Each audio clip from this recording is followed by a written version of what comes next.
him into this fight scene, man, this is even beyond me. I don't know how he developed this, but this is one of the best fight scenes. So let's talk about the fight scene. I've talked a lot about the movie. Let's get into the actual fight scene here because it's epic, and I mean that. This is like incredible choreography to this fight scene. So let's finally talk about it, right? And it makes sense if you look at who the director is, right? You guys hear me okay? Everything good? Sound-wise? Good? Let me know. Give me a holler. Super Gods, Ren. All right, so this fight scheme is very important because it reinforces the message of the film. This really ties into this classic narrative about who these guys are. Now, this is choreographed by a guy, his name is Jeff Imani, and this is a legendary stunt coordinator. He also worked with Carver, so you've seen his style, Big Trouble in Little China, where there's a lot of really good fight scenes in that movie, right? He also choreographs the fight scenes for Escape from LA, and he's really royalty, man. He would later on be the guy behind the Bourne Identity fight scenes, right? Fight Club, Book of Eli, and even Blade. So this guy he's at the top, right? And it's interesting that you would have this intricate a fight scene in this movie, and yet it tells so much. He spent a lot of time, and obviously Roddy Piper had been used to doing choreographed fight scenes. He's a wrestler, so this is old school for him. But these guys got together, and they worked for months getting this fight scene to be perfect, because it's a long ass fight scene. And I mean, like, this fight scene is like 8 minutes long, right? So again, let's go back to the scene. Roddy Piper has, like, torn off the world. He's torn the glasses off, right? So Keith David, this character, comes in, and again, both these guys are righteous. Both these guys are righteous. They have been working as day laborers together. Roddy Piper goes off the rails because he starts to see this, the veneer of the world is coming off because he's got these glasses now, right? So he's starting to see stuff more and more and more. And he's like, I can't be going through this by myself, so you want to share it. So Keith David had been working with him. He saw that he'd gone off the rails, and he's like, I'm just coming out here to bring you your last check. It's your last week's pay, and you better find yourself somebody. You ever had a homie that's going through some stuff, right? And you're like, man, I'm just still trying to do the right thing with you, right? He says it's the best I can do. He brings him his last paycheck, right? So a righteous guy. This is absolutely, I don't deserve what's going to happen next, Roddy Piper. I really don't, right? And he's like, look, you better find yourself someplace to pray. Nobody ever finds you because they're looking for you already, because the system's already turned against you. And so this guy's still going to be your friend, despite all this. So obviously this is kind of setting up, the fight scene as it's going to go down.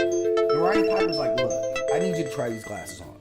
Which sounds crazy. If you're talking to a guy and you just lost your job and we got all this stuff to worry about, I got a family, I ain't worried about putting these glasses on. So this is like where, and you look, he's all beat up. And his reply is a very normal reply for a black guy at this very time. Look, you crazy motherfucker, okay, right? Because, like, you're crazy. What up, T'Challa? Homie, what you doing up in here? T'Challa 008, I'm breaking it down for you. Fully, right? So he's like, no, I'm not looking at his glasses, right? And he's like, I'm telling you, you dumb son of a bitch. So, these are fighting words now, right? This is fully fighting words. We were once homies, but now you done took it there, right? So now it's on. And he squarely punches nigga right in the face, right? So this is the first one.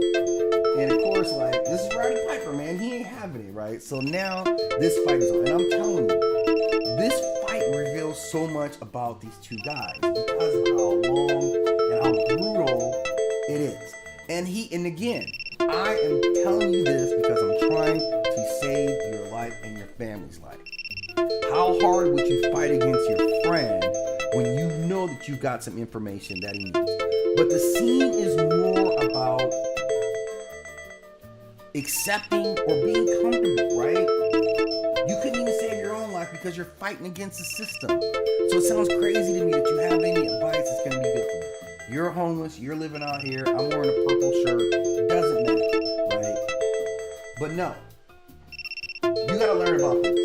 So clearly the fight is on. These are just going to be two guys just having at it, man. I'm telling you, this is one of the best fight scenes because of its length. So these guys are going on back and forth. And it's because, like, what is in this is the two halves of the system. We're all enslaved. So again, this is not a fight against, Roddy Piper has established that there is a ruling class and elite class. We all know this already. Even Keith David's character, we all know this, right? But it's safer, it's easier just to live under this blissful ignorance, which is really what it is. You take the glasses off, you see everything. This is where the original woke came from, right? This is choosing red. This is the Neo choice.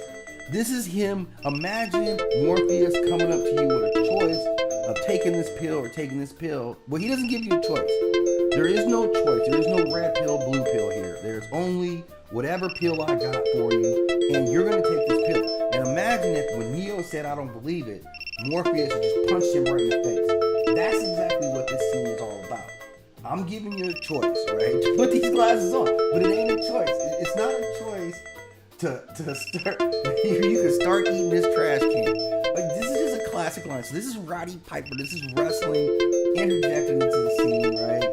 And this is where it is. And his response is classic, right? And he's like, not this year. That tells you everything. So you have these two really gritty guys, hard-working guys. They're the same class. They really should be in this fight together, because that's what they represent. Like, it's not, this is crazy. They don't want to be homeless. They don't want to, all this stuff.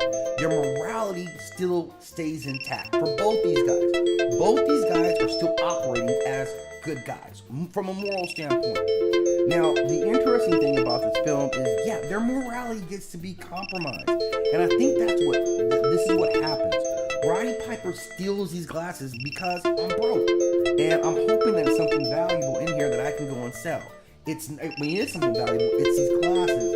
And now what he thought he was stealing was just something material. What you were really stealing was truth. And that's what's on display right now. So these are two guys. And now once Nada has seen this truth, he's obsessed with sharing this truth. And this is where he is. He's like, all right, this is going to go down. So you see these two guys squaring. And this is a classic image. Like, when they say a picture is worth 1,000 words, they're right. This scene is these two working class guys who life has been beating the hell out of, fighting against each other over understanding the situation, this shared knowledge.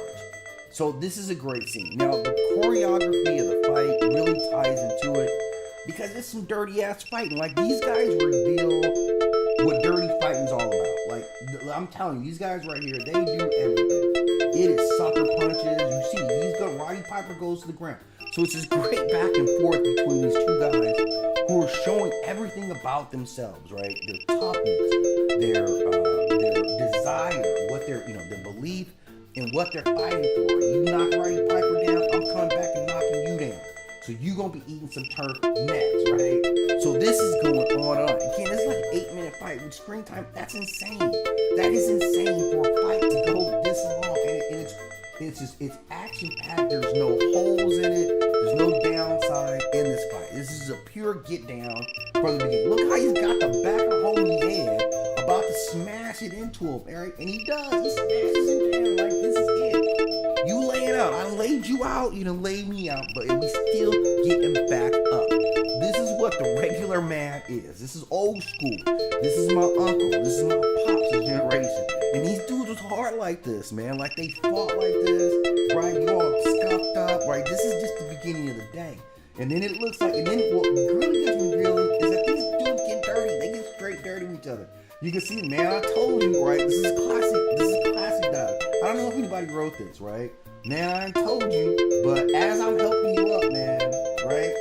As I'm helping you up, I'm not helping you, I'm putting you back down. Like, this is a beat down.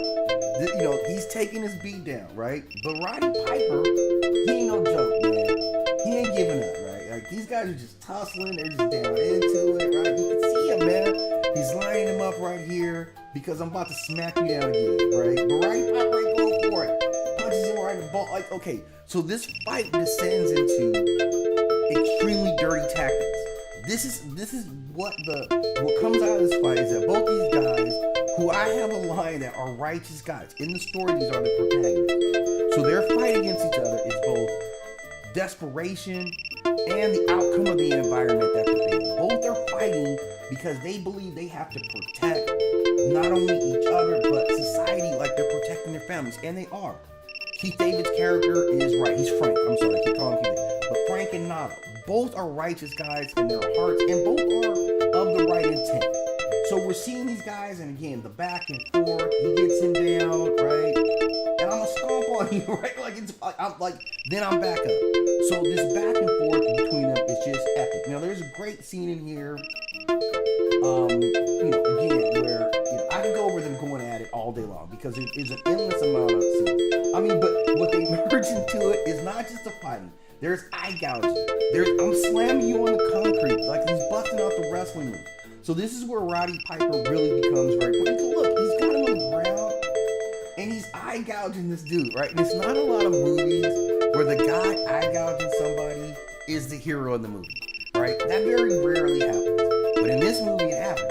In this movie, it is, right? He's still the hero. And then they start bringing in weaponry, right? I think he picks up a board, right? He's going to hit him with, he's swinging at him with this 2x4. This is what it is. He's swinging with a 2x4. I think, oh man, I had to show you guys. I almost skipped this image right here, but this is Keith David. He's got him on the ground. So Keith David's on top. Roddy Piper's on the ground. You see this knee? He's kneeing him in the ball. Right, which in normal circumstances, everybody instantly says, you're an asshole. We cannot eye gouge. But he just eye gouged me. He just swung at me with a 2x4. And this is a very telling scene, because we look at the 2x4, and this is, let me show this to you right here. So this is the 2x4 that he's coming out with. And he looks crazy, right? You're absolutely incensed on your craziness. But the only time that either one of them see it as wrong is when he busts the window out of his car. It's purely an accident. I can hit you with this 2x4, but something that's going to cost you money, right? And you see his reply is, oh man, I'm sorry. I'm sorry. Now think about that. You just, I gouged you. You just knee me in the balls like 10 times straight.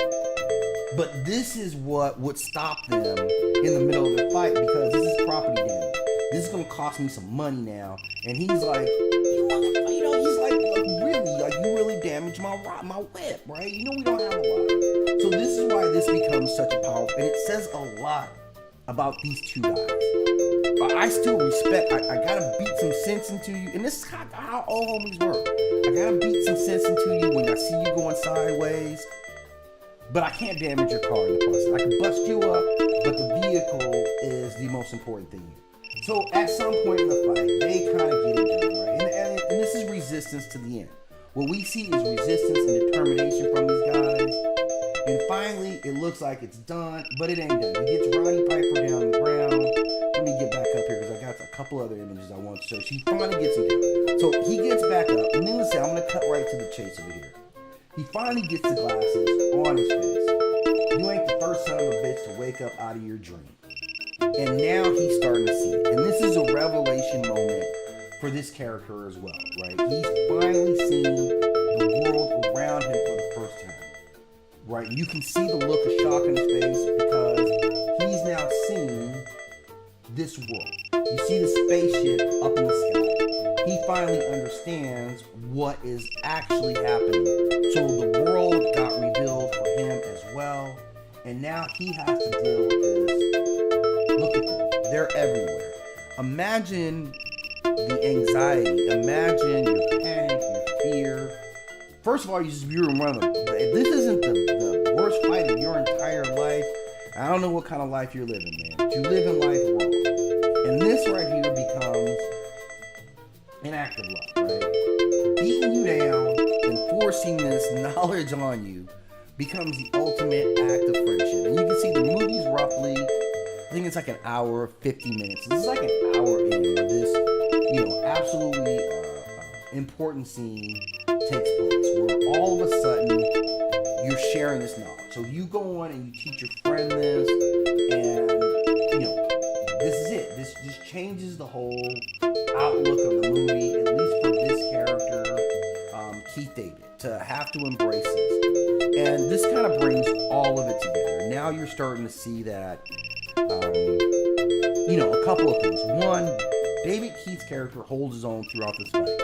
So he's not a side character. They really show these characters as equal. They have this quote unquote friendship that's kind of bonded by the struggle, and they're in this together, and until they get into the ugly part of it, and this kind of leads them into ultimately joining this rebellion that is starting to take shape. You can kind of, or it's already in place. So just a lot from a directorial standpoint, and this kind of tells so many stories because we get a glimpse at culture. We get the myth of what the 80s were, the 80s excess. We get a glimpse of that. We get a glimpse of how grimy it was for the other half. While John Hughes was telling his films, Breakfast Club and all that stuff, right? This is what the other half of society was dealing with and living with.